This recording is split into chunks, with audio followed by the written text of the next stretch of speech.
Hello students, कैसे हैं आप सब। होप्स तो अच्छा होता है चल रही होगी। हाँ जी, आइए आज को लिए मैं आप लोगों को इंडेक्स 20 के 100% टीवाई के कवर कराऊंगा, 100% प्रैक्टिस क्वेश्चन कवर कराऊंगा और साथ में कॉन्सेप्ट को रिवाइज कराऊंगा। अगर आप इंस्टीट्यूट का स्टडी मटेरियल देखेंगे तो इंस्टीट्यूट ने ना हर इंडेक्स के लास्ट में टीवाई के दे रखे हैं और हर चैप्टर के लास्ट में प्रैक्टिस क्वेश्चन दे रखे हैं। तो मैं आप लोगों को इंडेक्स 20 के 100% टीवाई के कवर कराऊंगा, 100% प्रैक्टिस क्वेश्चन कवर कराऊंगा और साथ में कॉन्सेप्ट भी रिवाइज कराऊंगा। आप लोगों ने क्या करना, कॉपी पेन लेके बैठना और मेरे साथ साथ क्वेश्चन भी सोल्व करने हैं। एक बात और मैं आपको बता देता हूँ, ये जो वीडियो है रिवीजन पर्पज के लिए, इसलिए जो मेरी बोलने स्पीड रहेगी नॉर्मल स्पीड से थोड़ी ज्यादा रहेगी, सो दैट मैं आपको कम से कम टाइम में ज्यादा से ज्यादा कंटेंट एंड कॉन्सेप्ट कवर करा पाऊँ। अगर आप लोगों को इंडेक्स 20 के सिर्फ कॉन्सेप्ट रिवाइज करने हैं तो मैं आपको बता दूं, इंडेक्स 20 की ना कंप्लीट रिवीजन वीडियो मैंने detail revision video already share कर रखी है, जिसमें मैंने 100% कॉन्सेप्ट कवर कर रखे हैं। तो उस वीडियो का लिंक मैं आपको इस वीडियो को डिस्क्रिप्शन दे दूंगा, आप वो वीडियो रेफर कर सकते हैं 100% कॉन्सेप्ट के लिए। आइए स्टार्ट कर लेते हैं इंडेक्स 20, जिसका नाम है accounting for government grant and disclosure of government assistance. Index 20 ये कहता है कि एंटिटी गवर्नमेंट ग्रांट को एक्रूअल बेस पर रिकॉर्ड करेगी। इंडेक्स 20 ये कहता है कि गवर्नमेंट ग्रांट रिकॉर्ड हो जाएगी जब इस बात की रीजनेबल एश्योरेंस आ जाएगी कि जो कंडीशन है in relation to government grant वो पूरी हो जाएंगी और गवर्नमेंट ग्रांट का अमाउंट रिसीव हो जाएगा। तो अगर मैं समराइज में बोलूं तो हम लोग गवर्नमेंट ग्रांट को रिकॉर्ड करते हैं आपका जब वो रिसीवेबल हो जाती है। गवर्नमेंट ग्रांट को हम कैसे रिकॉर्ड करेंगे, कहता है अगर मान लो कोई भी उसके साथ कंडीशन अटैच नहीं है तो आप उसे क्या करेंगे, इमीडिएटली पेनल अकाउंट में लेके चले जाएंगे। लेकिन अगर उसके साथ कंडीशन अटैच है तो आप क्या करेंगे, उसे as a deferred income record करेंगे और एमोटाइज करेंगे over a period. Over a period हम उसे कैसे एमोटाइज करेंगे, कहता है आप ये देखिए कि जिस एक्सपेंडिचर के अगेंस्ट, कॉस्ट के अगेंस्ट आपको गवर्नमेंट ग्रांट मिली है उस खर्चे को आप कैसे रिकॉर्ड करेंगे, उसी रेशो में आप क्या करेंगे, डेफर्ड इनकम को एमोटाइज कर देंगे ओवर द आपका ओवर द पीरियड जिसमें आप खर्चे इनकर्ड करेंगे। ठीक, अगर गवर्नमेंट ग्रांट आपको इन रिलेशन टू पीपी मिली है, डेप्रिसिएबल एसेट मिली, तो उसके इसमें हम लोग क्या करेंगे, देयर आर टू अल्टरनेटिव। एक अल्टरनेटिव क्या है कि हम चाहें तो गवर्नमेंट ग्रांट को as a deferred income record कर सकते हैं और उसे एमोटाइज करेंगे in the ratio of depreciation, या अल्टरनेटिवली क्या है कि हम क्या करेंगे, जो गवर्नमेंट ग्रांट है उसे पीपी की कॉस्ट में से रिड्यूस कर देंगे और जो बैलेंस आएगा आपका पीपी का उसके ऊपर डेप्रिसिएशन चार्ज करेंगे। अगर गवर्नमेंट ग्रांट हमें इन काइंड मिलती है तो देयर आर टू अल्टरनेटिव, या तो हम लोग क्या करेंगे उसे फेयर वैल्यू पर रिकॉर्ड कर लेंगे और एज ए आपका डेफर्ड इनकम रिकॉर्ड कर लेंगे और जिस हिसाब से हम खर्चे रिकॉर्ड करेंगे उस हिसाब से हम लोग क्या करेंगे, आपका डेफर्ड इनकम को एमोटाइज कर लेंगे। ठीक, या अनदर वे क्या है कि हम उस असेट को नॉमिनल वैल्यू पे दिखा देंगे। चलिए अब हम कुछ प्यारे प्यारे से क्वेश्चन करेंगे और क्वेश्चन के साथ साथ जो कॉन्सेप्ट आएगा उस कॉन्सेप्ट को भी मैं आपको रिवाइज कराऊंगा। Question number 1, ABC Limited has received the following grant from the government of Delhi for its newly started pharmaceutical business। 20 lakh की ग्रांट मिली है for immediate startup of the business without any further condition. देखिए हमें further कोई भी condition qualify नहीं करनी, 20 लाख की गवर्नमेंट ने ग्रांट दे दी तो हम इसे क्या करेंगे, क्योंकि कोई कंडीशन इसके साथ अटैच नहीं है तो हम इसे पिनल अकाउंट के अंदर इमीडिएटली लेके चले जाएंगे। ठीक, एक बात और मैं आपको बता देता हूँ, जो गवर्नमेंट ग्रांट में हम डेफर्ड इनकम रिकॉर्ड करते हैं उसे एज ए लाइबिलिटी दिखाते हैं और फर्दर क्लासीफाई करते हैं आपका एज ए करंट लाइबिलिटी और non current liability. Government grant के अमाउंट में जो आपका डेफर्ड इनकम है, जितना अमाउंट आप एमोटाइज करेंगे विद इन 12 मंथ, तो वो आपके लिए करंट लाइबिलिटी बन जाएगी और बाकी आपके लिए क्या बन जाएगा, नॉन करंट लाइबिलिटी, जो आप एमोटाइज करेंगे after 12 month from the reporting date. एक बात को ध्यान रखेंगे कि जो गवर्नमेंट ग्रांट पिनल अकाउंट में जाएगी या तो डायरेक्टली या फिर आपका एमोटाइज होके, उसे हम कैसे दिखाएंगे, there are two alternative. Alternative 1 क्या है, उसे आप चाहो तो एज ए इनकम रिकॉर्ड कर सकते हैं और अलग से एक्सपेंडिचर रिकॉर्ड कर सकते हो। अब सेकेंड अल्टरनेटिव क्या है कि जो इनकम है उसे आप एज ए इनकम रिकॉर्ड ना करके आप एक्सपेंडिचर में से नेट करके एक्सपेंडिचर को दिखा सकते हैं। ठीक, पहला अल्टरनेटिव क्या है, गवर्नमेंट ग्रांट को एज ए इनकम दिखाएंगे और खर्चा अलग से रिकॉर्ड करेंगे। दूसरा अल्टरनेटिव क्या है कि आप इनकम ना रिकॉर्ड करके एक्सपेंडिचर में से उसे रिड्यूस करके दिखा देंगे। ठीक, एक बात को ध्यान रखेंगे, इनकम को रिकॉर्ड करने के भी दो अल्टरनेटिव है, या तो उसे आप क्या करेंगे अदर इनकम में दिखा देंगे एज ए सेपरेट हेड, या फिर आप as a government grant income के रूप में दिखा सकते हैं। चले जी सर, आइए देखिए 20 लाख के साथ कोई भी कंडीशन अटैच नहीं है तो आप उसे क्या करें, इमीडिएटली पिनल अकाउंट के अंदर लेके जाएंगे। 50 lakh received for research and development of drugs required for the treatment of cardiovascular disease with the following condition that drugs should be available to the public at 20% cheaper from the current market price। Government कहती है कि हम आपको 50 lakh rupees की grant देंगे, आपने क्या करना, रिसर्च एंड डेवलपमेंट करना और आप क्या करेंगे, जो करंट मार्केट प्राइस होगा मेडिसिन का उसके ऊपर आप 20% डिस्काउंट देंगे, मतलब 20% चीपर रखेंगे मार्केट प्राइस है। ठीक, और जो ड्रग होगी वो आपका in accordance with the quality prescribed by the WHO होनी चाहिए। अब यहाँ पे हम लोग क्या करेंगे, कंडीशन अटैच है तो गवर्नमेंट ग्रांट को as a deferred income record कर लेंगे और जिस हिसाब से हम खर्चा रिकॉर्ड करेंगे उस हिसाब से हम क्या करेंगे, डेफर्ड इनकम को एमोटाइज कर लेंगे। ठीक, ये देखिए 50 लाख हम क्या करेंगे, पिनल अकाउंट में सिस्टमेटिक बेस पे लेके जाएंगे over the period in which the entity recognise as expenditure. ठीक, आगे बढ़ते हैं। 2 एकड़ ऑफ लैंड, फेयर वैल्यू आपकी 10 लाख है, received for setup of the plant. आपके पास एक अल्टरनेटिव, आप इसे क्या करेंगे, फेयर वैल्यू पर रिकॉर्ड कर लेंगे और विद कोरस्पॉन्डिंग क्रेडिट इनटू आपका डेफर्ड इनकम। ठीक, सेकंड क्या है कि आप असेट को नॉमिनल वैल्यू पे दिखा सकते हैं। देखिए फेयर वैल्यू 10 लाख और गवर्नमेंट ग्रांट को आप प्रेजेंट करेंगे बैलेंस शीट में आपका डेफर्ड इनकम, और सेकंड अल्टरनेटिव क्या है, आप उसे नॉमिनल वैल्यू पे डिस्क्लोज कर देंगे। आइए आगे बढ़ते हैं। ₹2 lakh received for purchase of machinery of 10 lakh. ठीक है जी, 10 लाख की मशीन परचेज करने के लिए आपको 2 लाख की ग्रांट मिली है। Useful life of the machinery is 5 year, depreciation on this machinery to be charge on SLM basis. देखिए एक अल्टरनेटिव क्या रहेगा, हम असेट को 10 लाख पर रिकॉर्ड कर लेंगे और गवर्नमेंट ग्रांट को as a deferred income record कर लेंगे। ठीक, और इसके ऊपर जो डेप्रिसिएशन आएगा कितना आएगा, एसएलएम के हिसाब से आपका हर साल 2 लाख का, तो हम क्या करेंगे 40,000 से हर साल डेफर्ड गवर्नमेंट ग्रांट को एज ए क्रेडिट कर देंगे पिनल अकाउंट में, मतलब एमोटाइज कर लेंगे। ठीक, 40,000 के हिसाब से। सेकंड अल्टरनेटिव क्या है कि असेट की कॉस्ट है 10 लाख, 2 लाख की ग्रांट मिली तो 8 लाख से असेट को रिकॉर्ड कर लेंगे और इसे एमोटाइज कर देंगे इन द रेशियो। अरे सर क्या बात कर रहे हो, एमोटाइज की तो बात ही खत्म होगी, क्योंकि हमने क्या किया असेट की कॉस्ट के साथ इसे एडजस्ट कर लिया, तो इसके ऊपर क्या करें, डेप्रिसिएशन चार्ज कर लेंगे as per the provision of आपका इंड AS 16। ठीक, ये देखिए 8 लाख के ऊपर हम क्या करें, डेप्रिसिएशन चार्ज कर लेंगे। और दूसरा तरीका क्या है कि 2 लाख आपका डेफर्ड इनकम रिकॉर्ड हो जाएगी और 40,000 हर साल क्या आएगा, एमोटाइज कर देंगे गवर्नमेंट ग्रांट को एज इनकम। आगे बढ़ते हैं। देखिए क्या होता है, गवर्नमेंट कई बार क्या करती है, लोन दे देती है एंटिटी को eight the rate lower than the market rate of interest. उस केस में हम क्या करेंगे, इंड AS 20 और इंड AS 109 का कंबाइन कॉन्सेप्ट लगाएंगे।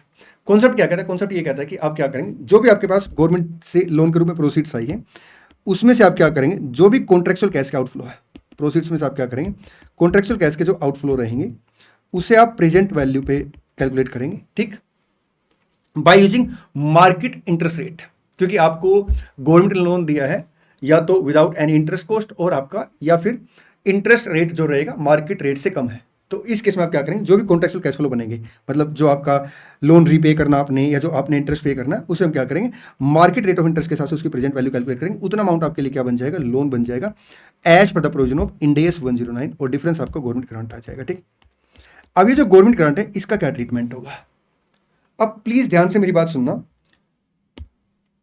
हम इस गवर्नमेंट ग्रांट को इनकम मान लेंगे, पिनल अकाउंट में इमीडिएटली लेके चले जाएंगे अगर कोई फर्दर कंडीशन हमें पूरी नहीं करनी। ठीक, अगर हमें फर्दर कोई कंडीशन पूरी करनी तो हम लोग क्या करेंगे, ओवर द पीरियड जैसे जैसे हम खर्चे रिकॉर्ड करेंगे उस हिसाब से इसे डेफर्ड इनकम रिकॉर्ड करके एमोटाइज कर लेंगे। ठीक, अगर ये in relation to depreciable asset है तो उसके में हम लोग क्या करेंगे, फिर जो गवर्नमेंट ग्रांट है उसे डेफर्ड इनकम रिकॉर्ड करेंगे और over the useful life of the asset depreciation के रेशियो में एमोटाइज कर लेंगे, या फिर अल्टरनेटिव क्या है, डेप्रिसिएबल एसेट की कॉस्ट के अगेंस्ट इसे एडजस्ट कर लेंगे। ठीक, आइए क्वेश्चन पढ़ते हैं। क्वेश्चन नंबर 2 बहुत ही प्यारा क्वेश्चन, मोस्ट इंपोर्टेंट क्वेश्चनों में से एक आता है ये।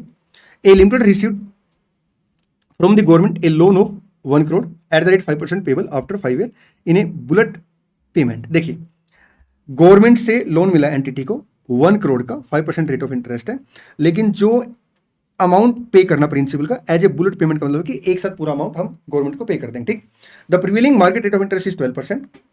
एक बात और मैं आपको बता देता हूँ, ये रिवीजन पर्पज के लिए वीडियो तो थोड़ी स्पीड में ज़्यादा रखता हूँ बोलने की। ठीक है, क्योंकि मेरा पर्पज ये कि कम से कम टाइम में मैं ज़्यादा से ज़्यादा कंटेंट आपको कवर करा पाऊँ। अगर आपको लग रहा है कि सर स्पीड ज़्यादा है क्योंकि ये रिवीजन पर्पज के लिए वीडियो तो स्पीड आपको ज़्यादा नहीं लगेगी, अगर लग रहा है तो प्लीज़ कमेंट में बता देना, फिर जो कमिंग वीडियो आएंगे थोड़ी स्पीड में कम कर लूँगा। ठीक, interest is payable regularly at the end of the each year. Calculate the amount of government grant and pass necessary journal entry. आपने क्या करना, गवर्नमेंट ग्रांट का अमाउंट कैलकुलेट करना और एंट्री पास करनी। ठीक, अच्छा इसके बाद की रिक्वायरमेंट हम 1 मिनट के बाद डिस्कस करेंगे।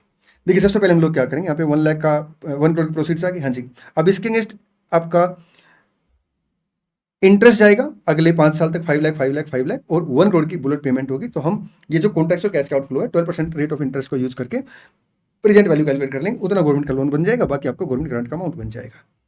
ये देखिए ये आपका लोन बन गया और ये आपका डिफरेंस जो है गवर्नमेंट ग्रांट का अमाउंट बन गया। ठीक, चलिए जी सर, ये देखिए बैंक, ये गवर्नमेंट ग्रांट आ गई और ये आपका लोन अमाउंट आ गया।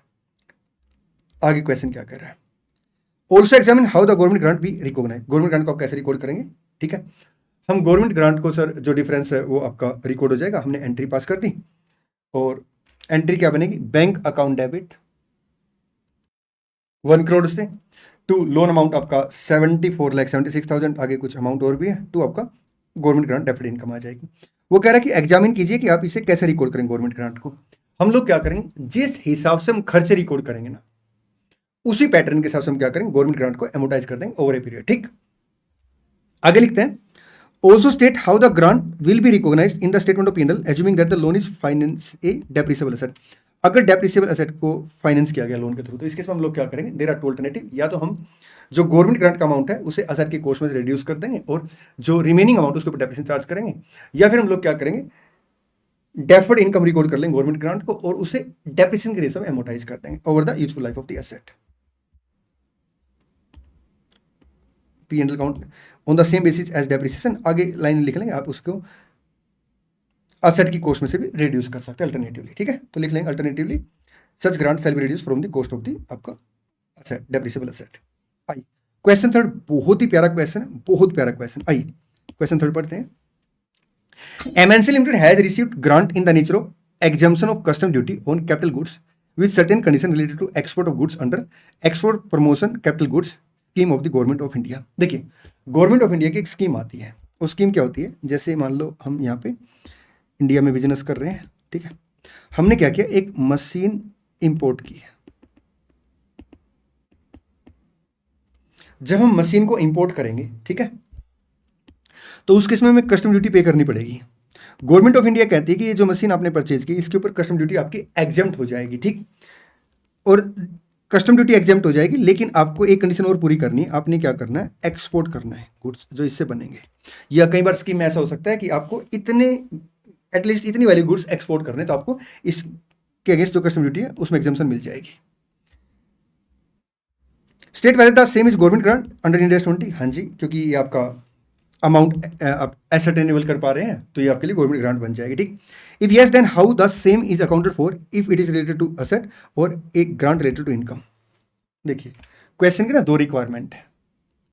एक, क्या गवर्नमेंट ग्रांट का अमाउंट, मतलब इसे गवर्नमेंट ग्रांट माना जाएगा, आंसर इज यस, क्योंकि ये गवर्नमेंट की साइड से सर आपका जो बेनिफिट है उसे एसर्टेन कर पा रहे, तो गवर्नमेंट ग्रांट का अमाउंट बन गया। ठीक, सेकंड कंडीशन ये कि अगर ऐसा है तो आप इसे अकाउंट फॉर करेंगे, कैसे करेंगे, अगर रिलेटेड टू असेट है या रिलेटेड टू इनकम है। देखिए, इंडेस 20 ये कहता है कि गवर्नमेंट ग्रांट को रिलेटेड टू असेट माना जाएगा अगर वो जो ग्रांट है वो मिली आपको असेट को एक्वायर करने के लिए, परचेज करने के लिए, कंस्ट्रक्शन करने के लिए। ठीक, लेकिन अगर ग्रांट आपको मिली है अदर देन असेट, तो आपका फिर इनकम नेचर की ग्रांट मानी जाएगी।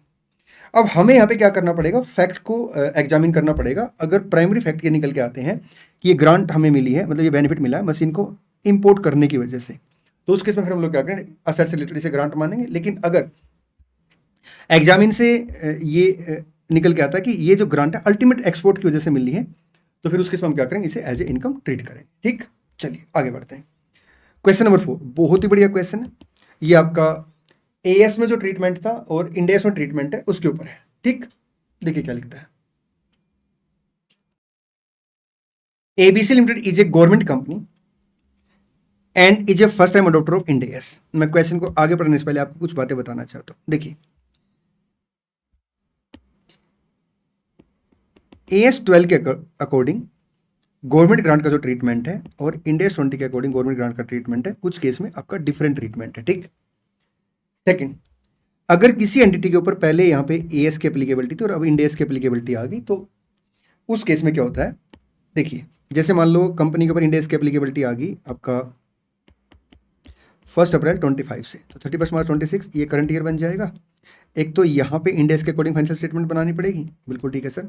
एक प्रीवियस ईयर में 1 अप्रैल 24 से लेकर 31 मार्च 25 तक यहाँ पे आपको इंडेस के अकॉर्डिंग क्या करना पड़ेगा, फाइनेंशियल स्टेटमेंट बनानी पड़ेगी। और इतना ही नहीं, आपको 1 अप्रैल 24 को इमीडिएटली प्रीवियस ईयर के फर्स्ट डे पे आपको ट्रांजिशन डेट पे इंडेस 101 अप्लाई करना पड़ेगा। ठीक, इंडेस 101 ये कहता है प्राइम फेसी कि आप क्या करेंगे, रेट्रोस्पेक्टिव जाएंगे। ठीक, मतलब जो बैलेंस वगैरह एएस के अकॉर्डिंग आए आपको क्या करना पड़ेगा, इंडेस के अकॉर्डिंग वो बैलेंस कैलकुलेट करने पड़ेंगे, क्योंकि इंडेस 101 के अकॉर्डिंग आपको एक तो बैलेंस शीट रजिस्ट्रेट करनी होती है ट्रांजिशन डेट पे, और एक आपको अकाउंटिंग पॉलिसी ड्राफ्ट करनी होती है। ठीक, अब इंडेस 101 ने प्राइमा फेसी बोला कि आप रेट्रोस्पेक्टिव जाएंगे, लेकिन कुछ मैंडेटरी एक्सेप्शन है जहां पे आप प्रोस्पेक्टिव जाएंगे, और कुछ ऑप्शनल एग्जाम्पशन है जहां पे आपके पास ऑप्शन है either you can go retrospective और कैन गो प्रोस्पेक्टिव। ठीक, गवर्नमेंट ग्रांट के केस में मैंडेटरी एक्सेप्शन में भी वो कवर नहीं है और ऑप्शनल एग्जाम्पशन में भी वो कवर नहीं, इसका मतलब क्या है कि आप रेट्रोस्पेक्टिव जाएंगे। ठीक, आइए, ABC limited is a government company and is a first time adapter of Ind AS, ये पहली बार इंडेस को अप्लाई करी, इसका मतलब 101 की बात हो रही है।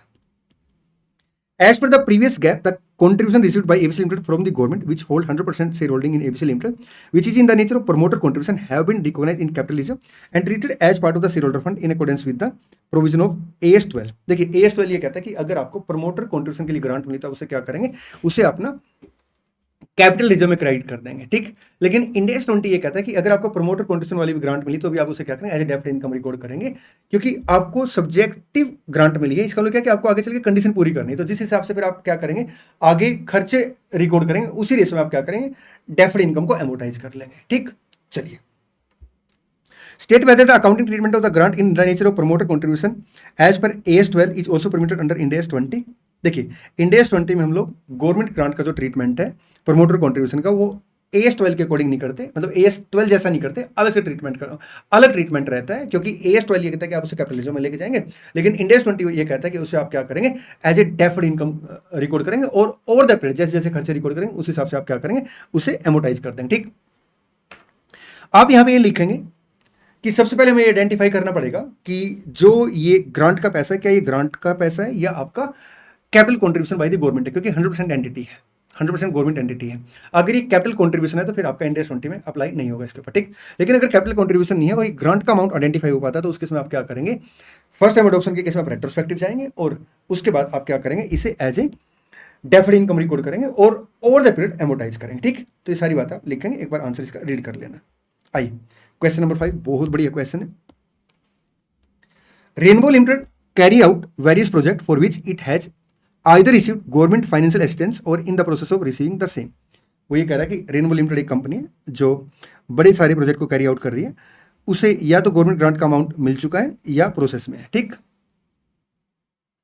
मतलब गवर्नमेंट फाइनेंशियल असिस्टेंस या तो मिल चुकी है या प्रोसेस में है। The company has received 2 grant of 1 lakh each. Company को 2 ग्रांट मिली 1 लाख की, relating to the following ongoing research and development project. ये कुछ रिसर्च एंड डेवलपमेंट प्रोजेक्ट चल रहे हैं, उसके रिगार्ड में एक बार क्वेश्चन की रिक्वायरमेंट देख लेते हैं। Suggest the accounting treatment of if any if for the 2 grant received and the fund related आपका compensation in the books of account of Rainbow Limited. इसका मतलब क्या है कि यहाँ पे 2 ग्रांट मिली और एक फंड रिलेटेड कंपनसेशन मिला है। ठीक है, तो थर्ड टाइप की ग्रांट होगी एक तरीके से, तो हमें 3 आंसर यहाँ पे देने। पहले पॉइंट का आंसर देखते क्या बनता है। The first grant related to the clean river project, ठीक, which involve research into the effect of various chemical waste from the industrial area in MP। However, no major steps have been completed by Rainbow Limited to commence this research as at 31st March X2। देखिए हमें जो ये grant मिली 1 लाख की, क्योंकि यहाँ पे receive लिखा हुआ है, तो हमें ये देखना पड़ेगा कि क्या इसके अगेंस्ट हमें फर्दर कोई कंडीशन पूरी करनी है। अगर फर्दर कंडीशन पूरी करी तो हम लोग क्या करेंगे, इसे डेफर्ड इनकम रिकॉर्ड कर लेंगे और ओवर द पीरियड एमोटाइज कर लेंगे, जिस हिसाब से हम खर्चों को रिकॉर्ड करेंगे। लेकिन अगर मान लो इसके अगेंस्ट कोई कंडीशन पूरी नहीं करनी तो हम क्या करेंगे, इसे पिनल अकाउंट में लेके जाएंगे।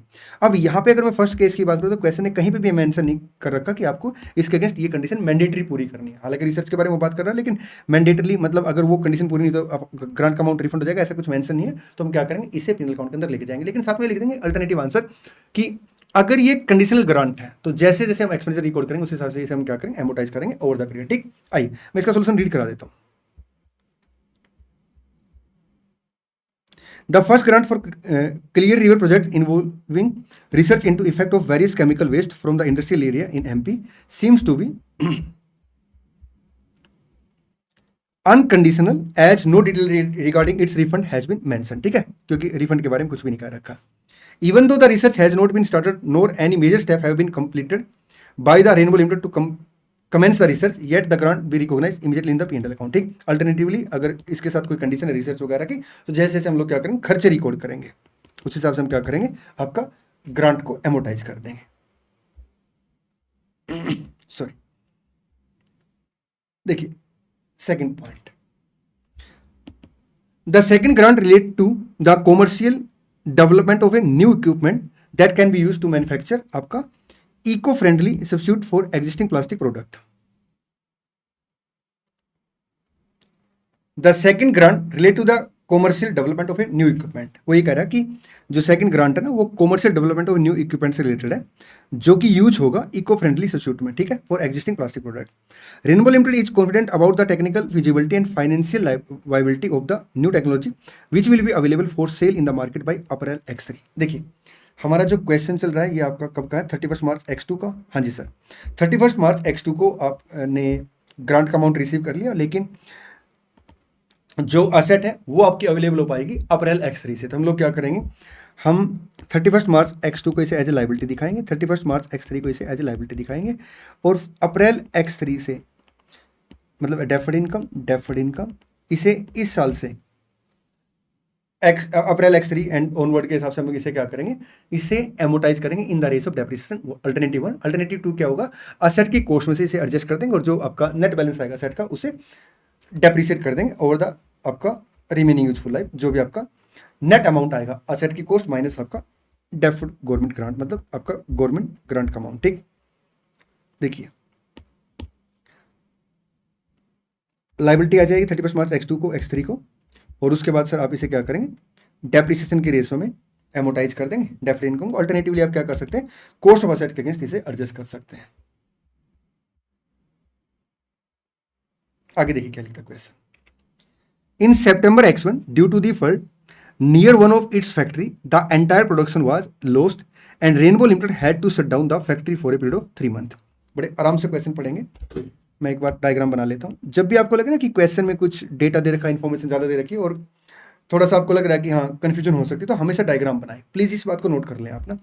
मेरा अकाउंटिंग ईयर स्टार्ट हो रहा है 1 अप्रैल X1 से 31 मार्च X2 को ईयर एंड है। In September X1, due to the flood near one of its factory, the entire production was lost। सितंबर में आपका फैक्ट्री के पास बाढ़ आ गई और उसकी वजह से क्या हुआ, सारा प्रोडक्शन लॉस्ट हो गया। ठीक, और फैक्ट्री को 3 महीने के लिए शट डाउन कर दिया। ये घटना घटी आपका सितंबर X1 के अंदर। The state government announced a compensation package for all the manufacturing entity affected due to the flood. ठीक है जी। As per the scheme, Rainbow Limited is entitled to a compensation based on the average of the previous 3 months sale figure prior to the flood, for which the company is required to submit an application form on or before 30th June X2 with the necessary figures। देखिए 3 महीने का जो आपका previous cell थी उसके हिसाब से आपको कंपनसेशन मिल जाएगा। ठीक, लेकिन आपको क्या करना पड़ेगा, उसके लिए फॉर्म सबमिट कराना पड़ेगा जिसकी लास्ट डेट क्या है, 30th जून X2 है। The financial statement of Rainbow Limited for the year ended 31st March X2 are to be adopted on 31st May X2। देखिए 31st मार्च X2 तक की जो फाइनेंशियल स्टेटमेंट है ये करंट ईयर की, ये आपने कंप्लीट की है 31st मई X2 को। ठीक, अब 31st मई X2 तक अगर मान लो मैं फॉर्म फिल कर देता हूं तो वो जो ग्रांट का अमाउंट मिलेगा मेरे को वो यहाँ के लॉस के अगेंस्ट मिलेगा। तो मैं क्या करूँ, यहाँ पे ग्रांट की इनकम रिकॉर्ड कर लूँगा क्योंकि वो रिसेबल है। ठीक, और उससे रिलेटेड जो कंडीशन थी वो मैंने यहाँ पूरी कर ली, तो एक तरीके से एडजस्टेबल इवेंट बन जाएगा। लेकिन क्वेश्चन ने बोला, मतलब इंडेक्स 10 भी लग जाएगा इस पर एडजस्टेबल इवेंट। ठीक, लेकिन क्वेश्चन ने बोला है क्योंकि इंडेक्स 10 क्या कहता है, अगर कंडीशन कॉन्टिजेंसी एग्जिस्ट करती है और फर्दर एविडेंस आपको मिलते हैं तो आप उसे क्या करेंगे, कंसिडर करेंगे एडजस्टेबल आइटम। ठीक, लेकिन यहां पे उसने क्या लिखा है, the financial statement of Rainbow limited for the year ended 31 March are to be adopted 31 May X2 by which date the claim form would not have been filed with the state government. लेकिन अभी तक form file नहीं हुआ। तो हम यहाँ पे अगर सिचुएशन देखेंगे तो फॉर्म फाइल अभी तक नहीं हुआ। इसका मतलब क्या है कि अगर फॉर्म फाइल नहीं होगा तो ये पैसा हमें नहीं मिलेगा। तो हम यहाँ पे फिर इस साल इसे रिकॉर्ड नहीं करेंगे, बल्कि क्या करेंगे, अगले साल इनकम को, मतलब गवर्नमेंट ग्रांट को रिकॉर्ड करेंगे, कंपनसेशन को रिकॉर्ड करेंगे, क्योंकि ये रिसेबल नहीं हुआ 31 मार्च X2 को। चलें जी सर, अगर एप्लीकेशन फॉर्म सबमिट होती है 31 मई के बाद तो हम क्या करेंगे, इसे अगले साल फिर रिकॉर्ड कर लेंगे। आइए आगे बढ़ते हैं। क्वेश्चन नंबर 6,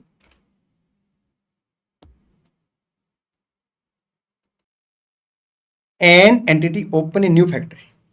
एंटिटी ने क्या किया, एक नई फैक्ट्री ओपन की है and receive A government grant of 15,000 in respect of the capital equipment costing 1 lakh.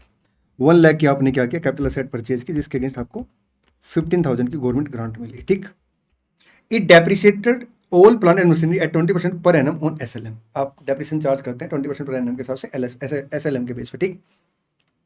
So the statement of the P&L and balance sheet extract in respect of the grant for the first year under both the method. देखिए alternative 1 क्या कहता है, alternative 1 ये कहता है कि आप क्या करेंगे, असेट को 1 लाख पर दिखाएंगे, ठीक जी सर, और 15,000 को एज ए डेफर्ड इनकम दिखाएंगे। अब अगर हम असेट को 1 लाख पे दिखाएंगे तो 20,000 का पहले साल का डेप्रिसिएशन होगा 20% के हिसाब से, जी सर, असेट आ गई 80,000 पे फर्स्ट ईयर की बैलेंस शीट में, ठीक। गवर्नमेंट ग्रांट की अगर बात करें 3,000 आपने क्या किया, एमोटाइज कर दिया, इसे आप लेके चले गए P&L अकाउंट के अंदर, बैलेंस 12,000 हो गया। अब इस 12,000 में से 3,000 आप अगले साल एमोटाइज करेंगे तो ये आपके लिए करंट लायबिलिटी बन गई और 9,000 आपके लिए नॉन करंट लायबिलिटी बन गई।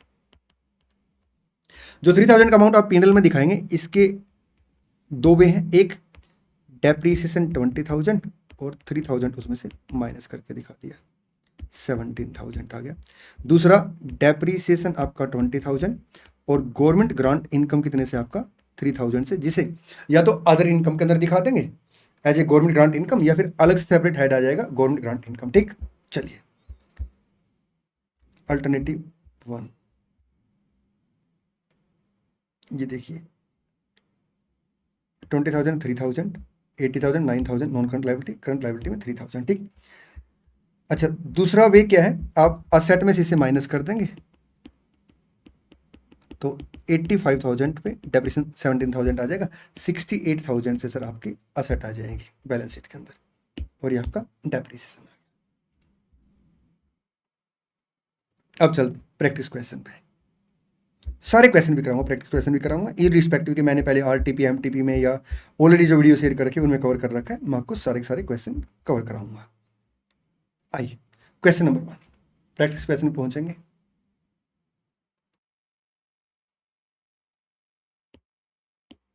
A company receive a cash grant of 30,000 on 31st March X1. The grant is toward the cost of training young apprentices. Training program is expected to be last for the 18 months starting from 1st April X1. देखिए 31st March X1 को government grant का amount मिला 30,000 से, right जी sir, और हमें क्या करना, ट्रेनिंग देनी है, ठीक। ट्रेनिंग प्रोग्राम जो है वो 18 मंथ चलेगा जो कि स्टार्ट होगा 1 अप्रैल X1 से 31 मार्च X2 और 30 सितंबर X2, राइट जी sir. Actual cost of the training incurred X1 X2 50,000 से यहाँ पे आपका ट्रेनिंग कॉस्ट है और 25,000 यहाँ पे है। तो आप क्या करेंगे, इस रेशो में इसे एमोटाइज कर लेंगे और यहाँ पे अगर आप देखें तो टाइम के हिसाब से भी आपका सेम अमाउंट आ रहा है, ठीक है, क्योंकि 12 मंथ यहाँ पे और 6 मंथ यहाँ पे तो सेम रेशो बन रही है। तो हम लोग क्या करेंगे, गवर्नमेंट ग्रांट को 20,000 यहाँ पे इनकम रिकॉर्ड करेंगे और 10,000 यहाँ पे इनकम रिकॉर्ड करेंगे, ठीक।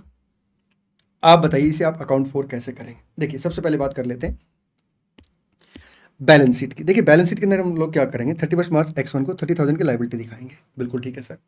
अब इस लायबिलिटी में से 20,000 की लायबिलिटी नेक्स्ट ईयर एमोटाइज हो रही है और 10,000 की लायबिलिटी उसके नेक्स्ट ईयर, तो ये आपके लिए करंट लायबिलिटी बन जाएगी, नॉन करंट लायबिलिटी बन जाएगी 31 मार्च X1 को। 31 मार्च X2 को अगर बैलेंस शीट की बात करते हैं, 10,000 अगले साल क्या होगी, एमोटाइज होगी, इसे हम क्या करेंगे एज ए आपका करंट लायबिलिटी दिखा देंगे, नॉन करंट लायबिलिटी में अमाउंट नीला आ जाएगा और अगले साल आपका अमाउंट नीला आ जाएगा बैलेंस शीट के अंदर। आइए पहले बैलेंस शीट की बात कर लेते हैं। 20 10 10 ये देखिए नॉन करंट लायबिलिटी आ गई, ये करंट लायबिलिटी बन गई, ठीक। अब P&L की बात कर ले, देखिए P&L में ये आपका खर्चा आ जाएगा, ये आपकी इनकम आ जाएगी। तरीका नंबर 1 खर्चा इनकम, इनकम को या तो आप क्या करेंगे एज ए अदर इनकम दिखा देंगे या आप as a government grant income दिखा देंगे, ठीक। देखिए अदर इनकम है, government grant receive 20,000 training cost, ठीक। या फिर आप क्या करेंगे अल्टरनेटिव 2 में उसे नेट करके दिखा देंगे 30,000 और आपका 15,000। यहाँ पे ध्यान रखना कि यहाँ पे 20,000 से आपका करंट लायबिलिटी और 10,000 से आपका क्या है नॉन करंट लायबिलिटी, ठीक। चलें जी सर, आइए आगे बढ़ते हैं। क्वेश्चन नंबर 2, ये क्वेश्चन ऐसा इंस्टीट्यूट ने इसके सॉल्यूशन में कई बार बदलाव किया है, लेकिन हाँ फाइनली अब जो आपका आंसर है इसका वो ज़्यादा रियलिस्टिक लग रहा है केस 2 के अंदर, ठीक। तो पुरानी चर्चाएं हम यहाँ पे डिस्कस नहीं करेंगे क्योंकि उनकी अब कोई रेलिवेंसी नहीं है, हम डायरेक्ट इस क्वेश्चन को सोल्व करेंगे लेटेस्ट सॉल्यूशन के हिसाब से। और मैं आपको बता दूं इंस्टीट्यूट ने जो अब इसका जैसे पार्ट बी का सॉल्यूशन दिया है वो ज़्यादा अप्रोप्रिएट लग रहा है, ठीक। मैं आपको उसका रीज़न भी बताऊंगा। Entity A is awarded a government grant of 60,000 receivable over 3 year, ठीक है जी। 40,000 in year 1, 10,000 in each of the year 2 and 3। देखिए, हम गवर्नमेंट ग्रांट को क्या रिसीव्ड जब होती है तब रिकॉर्ड करते हैं एक्ल कॉन्सेप्ट के हिसाब से, एक्ल कॉन्सेप्ट के हिसाब से, ठीक। हम गवर्नमेंट ग्रांट को रिकॉर्ड कर लेंगे अगर इस बात की रीजनेबल एश्योरेंस है कि जो कंडीशन है in relation to government grant वो फुलफिल हो जाएंगे और गवर्नमेंट ग्रांट का अमाउंट मिल जाएगा, ठीक। तो यहाँ पे अगर आप देखेंगे तो 60,000 के हमें गवर्नमेंट ग्रांट है और वो मिली कैसे कैसे हैं। 40,000 यहाँ पे रिसीव हुई है, 10,000 यहाँ पे रिसीव हुई है और 10,000 आपका यहाँ पे रिसीव हुई है, 60,000, ठीक।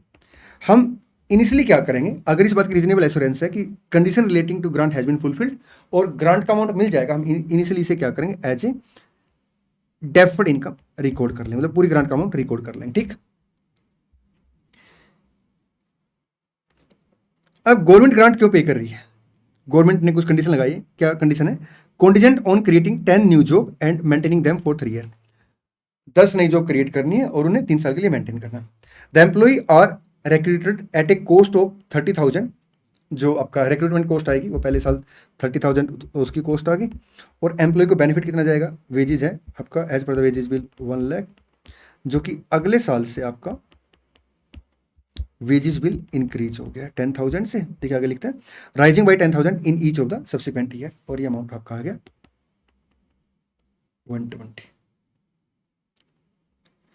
Calculate the grant income and deferred income to be account for in the books for the year 1, 2, 3 under the following situation। इन दो सिचुएशन में बताइए आप गवर्नमेंट ग्रांट की इनकम कैसे रिकॉर्ड करेंगे और डेफर्ड इनकम कैसे रिकॉर्ड करेंगे। There is reasonable assurance that the entity will comply with the condition attaching to them and grant will be received.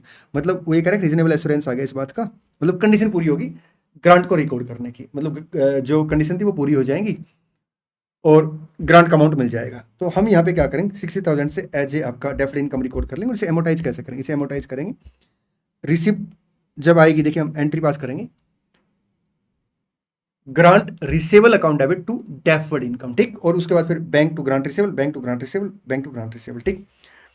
हम यहाँ पे 60,000 से क्या करेंगे as a deferred income record कर लेंगे जिसे एमोटाइज करेंगे, ये जो आपका एक्सपेंडिचर इनकम होंगे इसके रेशो में, ठीक है। तो ये जो एक्सपेंडिचर इसका टोटल कितने से आ गया सर, इसका टोटल आ गया 130 प्लस 110 प्लस आपका 120, 360, तो इंटू 130 डिवाइड बाई 360, तो 60,000 डिवाइड बाई 360 इंटू 130, 21,667। यहाँ पे अमाउंट आपका रिकॉर्ड हो जाएगा डिवाइड बाई 130 इंटू 110, 18,333, 20,000 से। तो हम लोग क्या करेंगे इसे एज ए इनकम रिकॉर्ड कर लेंगे जिसे एमोटाइज किया इन द रेशो ऑफ आपका एक्सपेंडिचर इनकम। देखिए इनिशियल डेट पे आपका डेफर्ड इनकम कितने से थी 60,000 से, तो अब फर्स्ट ईयर के एंड पे डेफर्ड इनकम कितने से आएगी सर, डेफर्ड इनकम आएगी 60,000 माइनस 21,667, 38,333, ठीक।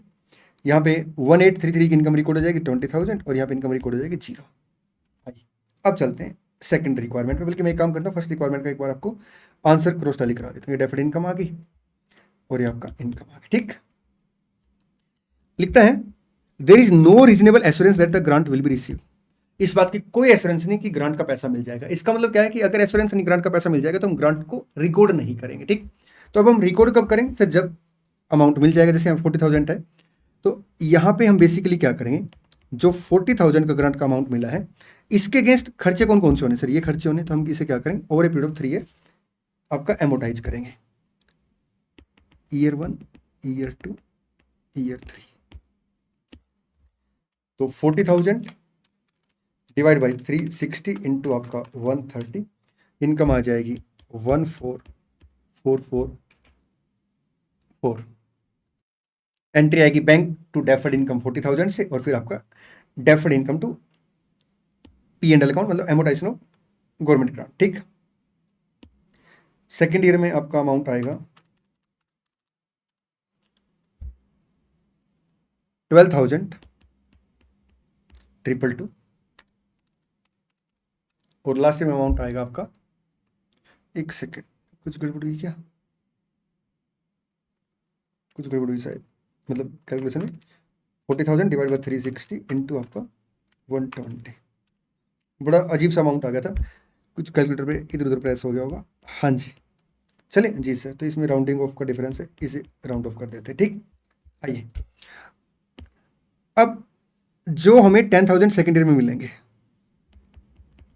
हम उसे ईयर 2 और 3 में रिकॉर्ड करेंगे आपका इस रेशो में 230 के हिसाब से। 10,000 डिवाइड बाई 230 इंटू 110, 4783,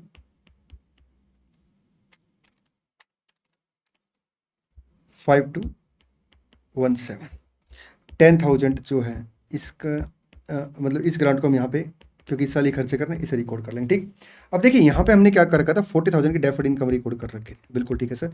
उसमें से ये इनकम आपकी एमोटाइज होगी, तो minus,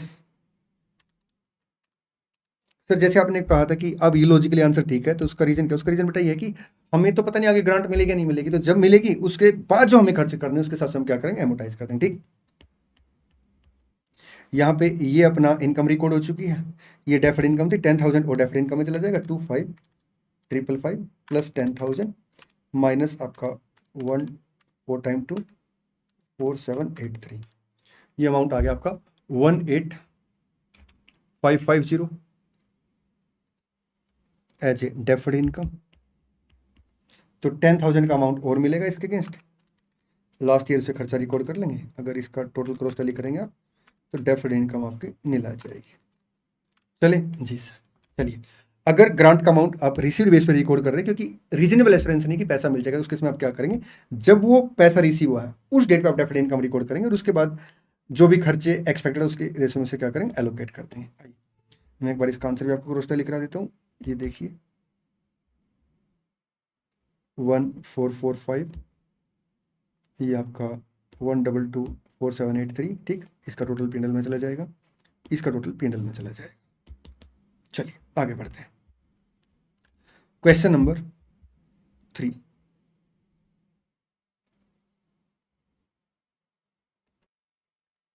A Limited has been conducting its business activity in backward area of the country. ठीक है जी, and due to higher operating cost in such region it has collectively incurred huge losses in the previous year.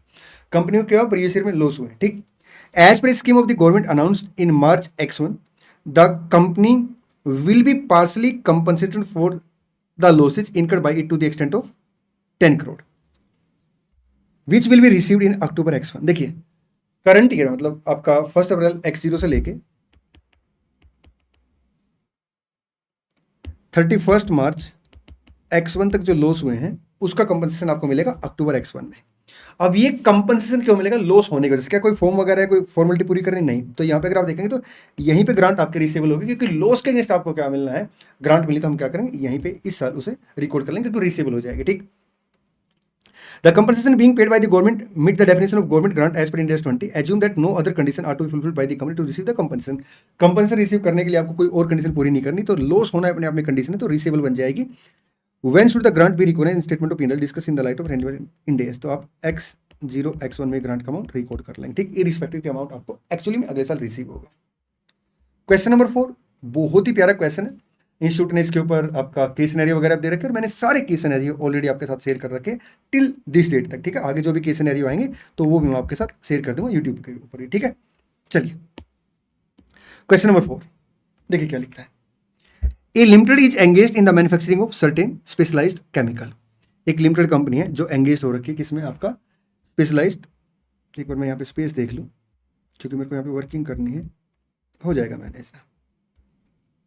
Specialised आपका chemical की manufacturing में लगी हुई कंपनी। ठीक, during the manufacturing process certain waste water is produced which is released by A limited in the nearby river.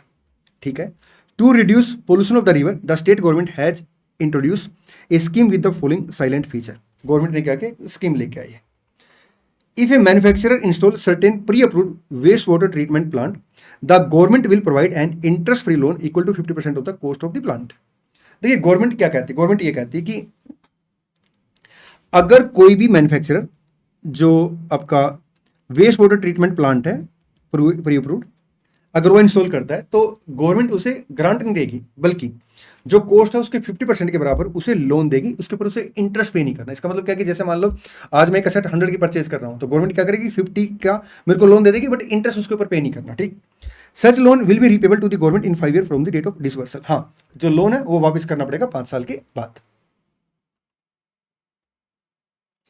The manufacturer availing the benefit of this scheme must treat the waste water of the its factory using the specified plant before releasing it to the river। ठीक, if this condition is violated the entire loan shall become immediately repayable to the government along with a penalty of 10 lakh. Penalty का जो amount होता है वो हमेशा penal account में charge होता है, और गवर्नमेंट ग्रांट अगर रिफंड होती है उसका क्या ट्रीटमेंट होगा, आइए डिस्कस कर लेते हैं। देखिए, अगर गवर्नमेंट ग्रांट का अमाउंट रिफंड होता है तो उसे हम चेंज इन अकाउंटिंग एस्टिमेट मानते हैं। सबसे पहले हम लोग क्या करेंगे, जो डेफर्ड इनकम ऑलरेडी है उसके अगेंस्ट एडजस्ट करेंगे। ठीक, इसका एक एक्सेप्शन है, वो एक्सेप्शन भी डिस्कस करूंगा। डेप्रिसिएबल असेट में अगर आपने क्या कर रखा है, असेट की कॉस्ट के अगेंस्ट गवर्नमेंट ग्रांट एडजस्ट कर रखी है, उसको छोड़ के। ठीक है, तो जो भी डेफर्ड इनकम आपके पास है ऑलरेडी, आप सबसे पहले उसे डेबिट करेंगे। एक्सेस जो भी अमाउंट होगा उसे आप पीएनएल अकाउंट के अंदर लेके जाएंगे as a change in accounting estimate. ठीक, अच्छा, अगर हमने डेप्रिसिएबल असेट के लिए गवर्नमेंट ग्रांट का अमाउंट रिसीव किया था, रिकॉर्ड की थी गवर्नमेंट ग्रांट, और उसे डेप्रिसिएबल एसेट की कॉस्ट के अगेंस्ट एडजस्ट करके, तो उस केस में हम लोग क्या करेंगे, उस केस में हम लोग ना जो रिफंड का अमाउंट है उससे पीपी को डेबिट कर देंगे। लेकिन कितना डेबिट करेंगे, हम क्या करेंगे, जो असेट का कैरिंग अमाउंट है वो, और अगर आप डेप्रिसिएबल असेट की कॉस्ट के अगेंस्ट गवर्नमेंट ग्रांट का अमाउंट एडजस्ट नहीं करते तो what would be the carrying amount, दोनों का जो डिफरेंस होगा उतना अमाउंट पीपी में आ जाएगा, बाकी आपका एक्यूमुलेट डेप्रिसिएशन मतलब पीएनएल अकाउंट के अंदर चला जाएगा। ठीक, चलिए, लेकिन पेनल्टी का अमाउंट हमेशा पीएनएल अकाउंट में जाएगा। तो ये कहता है कि अगर मान लो जो कंडीशन वगैरह है वो पूरी नहीं की तो गवर्नमेंट ग्रांट का पैसा वापस ले लेगी और पेनल्टी 10 लाख पे करनी पड़ेगी। Cost of the waste water treatment of the plant is to be installed to avail the benefit of this scheme is ₹50 lakh. ठीक है, A Limited decided to utilize this scheme because if it were to obtain the similar loan from a bank, it would be availed at the market interest rate of 12% per annum। Government ने क्या किया, हमें assistance दे रही कि आपको 50% के बराबर cost of the asset के लोन मिलेगा, उसके ऊपर इंटरेस्ट पे नहीं करना, लेकिन अगर हम सेम लोन मार्केट से लेते हैं 12% रेट ऑफ इंटरेस्ट रहेगा। Accordingly, A Limited applied for and obtained the government loan of 25 lakh on 1 April X1। तो 1 April X1 को हमने क्या किया, असेट परचेज कर ली, कितने से सर, 50 लाख से। उसके अगेंस्ट हमें गवर्नमेंट से लोन मिला कितने का, 25 लाख का, ये प्रोसीड्स अमाउंट होगी। ठीक, अब ये अमाउंट हम क्या करेंगे, 5 साल के बाद पे करेंगे। अब 5 साल के बाद पे करेंगे तो इसकी प्रेजेंट वैल्यू कितनी आएगी, मार्केट रेट ऑफ इंटरेस्ट के हिसाब से, क्योंकि हमें इंटरेस्ट तो पे नहीं करना, तो कॉन्ट्रेक्चुअल कैश फ्लो अपना 25 लाख का रहेगा। तो 1 डिवाइड बाई आपका 1.2 1 2 3 4 5 0.567, तो 25 लाख इंटू 0.567, ये अमाउंट अपने लिए गवर्नमेंट लोन बन जाएगा as per the provision of Ind AS 109। तो इंड AS 109 के अकॉर्डिंग ये क्या बन जाएगा अपने लिए, गवर्नमेंट लोन, कितने से, 25 लाख इंटू 0.567, सर 14,17,500 से, और बाकी जो अमाउंट बनेगा वो बनेगा अपने लिए गवर्नमेंट ग्रांट। ठीक, ये अमाउंट आएगा आपका 10,82,500। अब ये जो अमाउंट है गवर्नमेंट ग्रांट, ठीक, इसका क्या ट्रीटमेंट होगा, देखिए डेप्रिसिएबल एसेट के अगेंस्ट ये गवर्नमेंट ग्रांट है।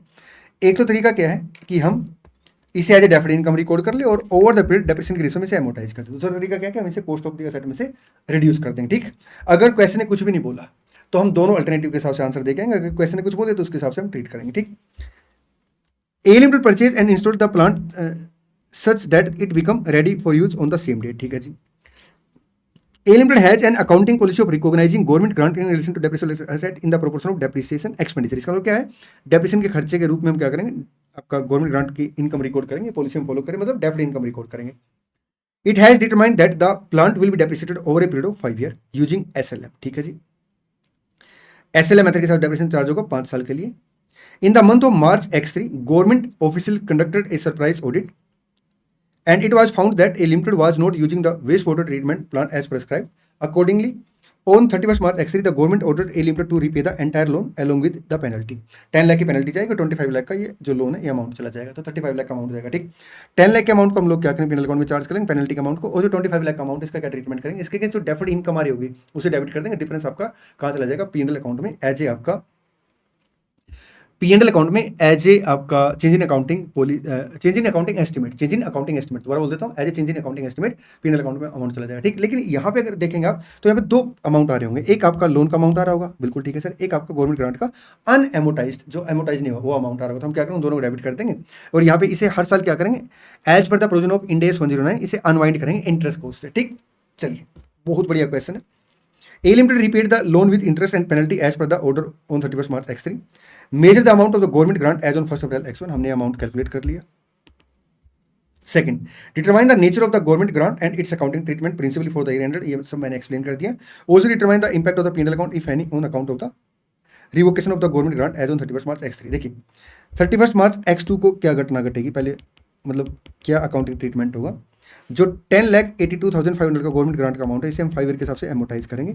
तो पहले साल एमोटाइज अमाउंट कितने से आएगा सर, ये आएगा आपका 216,500 से, ठीक। Second year 31st March X3 को भी ये अमाउंट कितने से आएगा आपका 216,500 से। तो 31st March X3 को जो अनएमोटाइज गवर्नमेंट ग्रांट का अमाउंट होगा वो होगा आपका 649,500, ठीक जी सर। अच्छा, इसके ऊपर हम लोग क्या करेंगे, इंटरेस्ट की कॉस्ट चार्ज करेंगे। Interest expenditure account debit to आपका गवर्नमेंट लोन कितने से 1417,500 इंटू 12%। पहले साल आएगा आपका 170,100, फिर लोन का अमाउंट बन जाएगा आपका 1587,600 इंटू आपका 12%। सेकेंड ईयर में इंटरेस्ट कॉस्ट आएगी आपकी 190,512 और ये अमाउंट बन जाएगा आपका 1778 आपका 112। तो हम एंट्री क्या पास करेंगे रिफंड के टाइम पे, पेनल्टी का अमाउंट तो 10 लाख आपका P&L में चला गया, ठीक है। Combine entry to bank 35 lakh आ जाएगा और आपका P&L 10 लाख से पेनल्टी का अमाउंट आ जाएगा। बाकी ये लोन डेबिट हो जाएगा, ये गवर्नमेंट ग्रांट डेबिट हो जाएगी और इसके अगेंस्ट 25 लाख की जो पेमेंट हुई है डिफरेंस आपका 72,388 P&L अकाउंट में चला जाएगा। डेप्रिसिएशन हर साल कितने से आएगा सर, डेप्रिसिएशन आएगा अपना डेप्रिसिएबल असेट है 50 लाख से 10 लाख की डेप्रिसिएशन आ जाएगा, ठीक। आइए मैं एक बार आपको आंसर टैली करा देता हूँ। Deferred government grant income loan account, ये देखिए डेप्रिसिएशन आ गया, डेफर्ड इनकम P&L अकाउंट में, ये आपका डेफर्ड इनकम P&L अकाउंट में, ये अमाउंट आपका 72,388 P&L अकाउंट में, पेनल्टी का अमाउंट आपका P&L अकाउंट में, डेफर्ड इनकम का बैलेंस आ गया, ये लोन का अमाउंट आ गया, इसके ऊपर 2 साल का आपका अनवाइंडिंग इंटरेस्ट कॉस्ट आ गई। ये सारी वर्किंग मैंने आपको आपके साथ कर ली थी, आप लोगों ने मेरे साथ साथ ये वर्किंग की है तो आप लोगों को मैंने नोट करा दी थी यहाँ पे, ठीक। चलिए नेक्स्ट क्वेश्चन,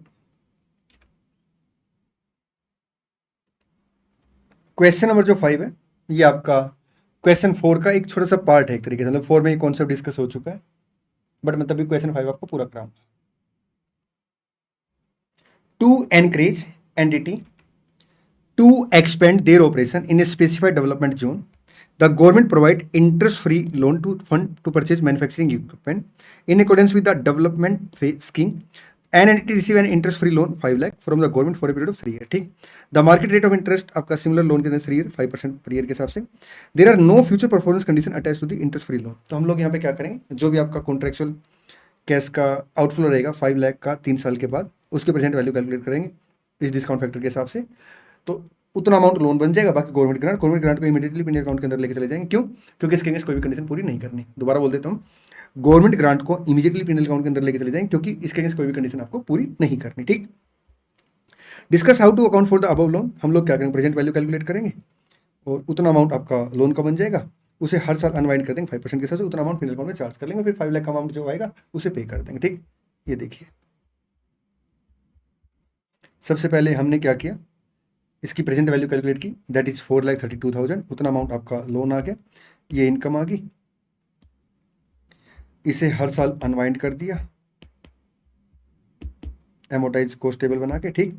और ये आपका अमाउंट लोन का पे हो गया, ये देखिए। और जो गवर्नमेंट ग्रांट है उसे इमीडिएटली P&L अकाउंट के अंदर लेके जाएंगे क्योंकि कोई भी उसके अगेंस्ट कंडीशन पूरी नहीं करनी। इसी के साथ अपना इंड AS 20 का रिवीजन समाप्त होता है। मिलते हैं नेक्स्ट वीडियो में। Thank you so much all the way. हाँ, आपने वीडियो को लाइक करना है, जो भी आपकी फीलिंग है वीडियो को लेके, आपको वीडियो कैसे लगी कमेंट करना है और सब दोस्तों साथ वीडियो को शेयर करना है। Thank you so much all the best. हाँ, इस बार एग्जाम को तोड़ के आएंगे।